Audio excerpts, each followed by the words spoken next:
বর্তমানে আমরা দেখতে পাচ্ছি যে ফেসবুকের মধ্যে, ইউটিউবের মধ্যে, টিকটকের মধ্যে যে আবু আদনান এবং তার স্ত্রীকে নিয়ে। আসলে কি জানেননি, সংসার সুখের হয় রমণীর গুণে। একজন নারী যদি চায় যে তার পরিবারকে সে সুখী সমৃদ্ধিশীল করবে, তাহলে সেটা নারীর পক্ষে সম্ভব।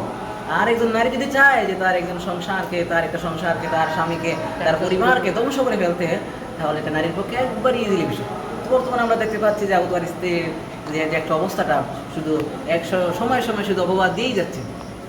আসলে কি জানেননি, আমরা মিশকাত শরীফের হাদিসের মধ্যে পড়েছি, রাসূল করিম সাল্লাল্লাহু আলাইহি ওয়াসাল্লাম বলেন, মা তারাকতু বাদি ফিতনাতান আদাররু আলা রিজালি মিনান নিসাই। রাসূল করিম সাল্লাল্লাহু আলাইহি ওয়াসাল্লাম বলেন, আমার পরে সব থেকে বড় ফিতনা পুরুষের জন্য হলো নারী জাতি।